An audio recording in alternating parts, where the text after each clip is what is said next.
पहने हुए हैं बाबा, घूंघट और मान लिया। जैसे ही महाराज में गए तो क्या कहा कि ऐसा बनाना मुझको तो कोई भी न जाने इस रूप को, मैं हूँ सहेली तेरी, ऐसा बताना ब्रजराज को। कहा अपनी सहेली बताना है, ये मत बता देना कि हमारे स्वामी हैं। तुम्हारा महाराज में प्रवेश हुआ तो उसी गेट पर क्या हुआ महाराज, और दो गोपी खड़ी हुई थी चेकिंग करने के लिए, वॉलंटियर के रूप में गोपियाँ खड़ी हुई थी।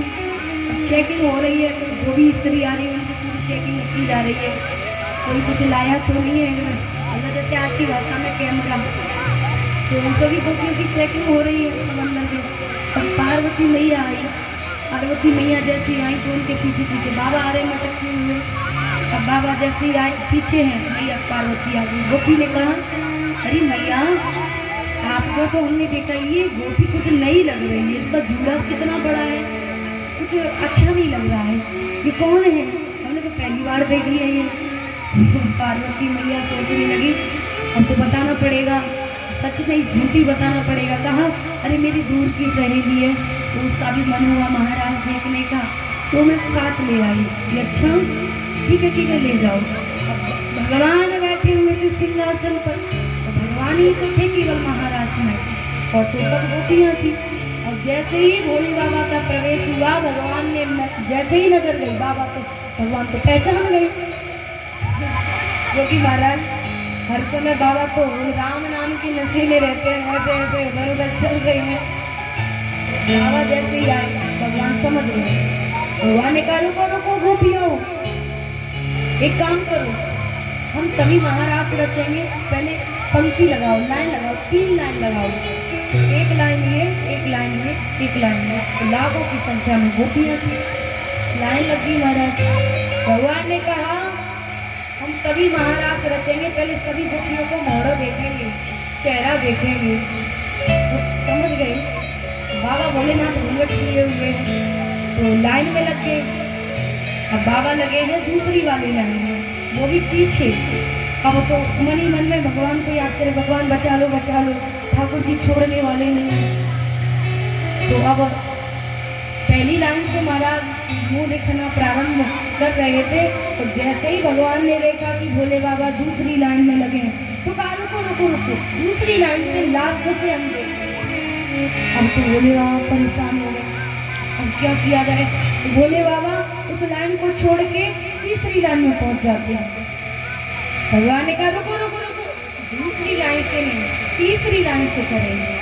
तो तीसरी लाइन वाले बेचारे देख रहे हैं मुख की तरफ, वहीं से जाते हैं। अब बाबा सोच रहे अब हम बचने वाले नहीं, अब हो क्या? बाबा फट सीधे महाराज भाग के पहली लाइन में पहुंचे।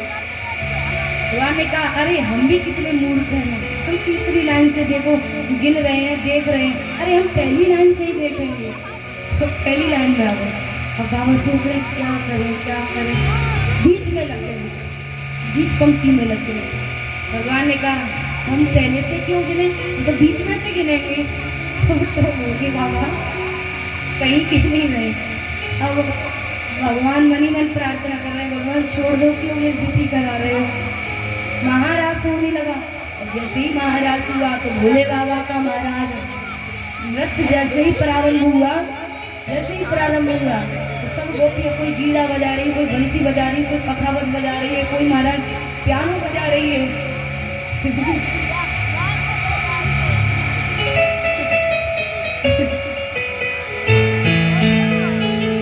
तो महाराज कोई हारमोनियम बजा रही है, कोई ढोलक बजा रही है, पियानो तो उस समय नहीं होते थे, लेकिन नाम में निकल गए, लेकिन अब बज रहा है पियानो। गोपियाँ, ये सभी गोपियाँ तो बैठी हुई है, एक बार इनके लिए जोरदार ताली हो जाए। आपको हम एक बात बता दें, ये जो हमारे कीबोर्ड पर हमारे अंकल जी जो बैठे हुए हैं, ये हमारे फुरियाबाद में और हमारे आगरा में, शुकाबाद में, तुलसागंज में, जितने भी क्षेत्र पड़ते हैं ना, ये बटेश्वर से लेके, आपने बटेश्वर को सुना होगा, आगरा सुना होगा, हाथरस सुना होगा, तो ये इन क्षेत्रों में फेमस है, इनके लिए जोरदार तालियां हो जाए। ये कोई कलाकार नहीं है, ट्रेडिशनल आर्टिस्ट हैं, तो इनके लिए जोरदार तालियां हो जाए। इन्हें तो मैं कलाकार की उपाधि देती ही नहीं। और अब इनके बाद आई बारी हमारे तबला वाले अंकल जी की। ये जो है आपके पास मैनपुरी है, मैनपुरी तो आप गए होंगे। तो ये मैनपुरी के जाने माने कलाकार, एक बार जोरदार तालियां हो जाए।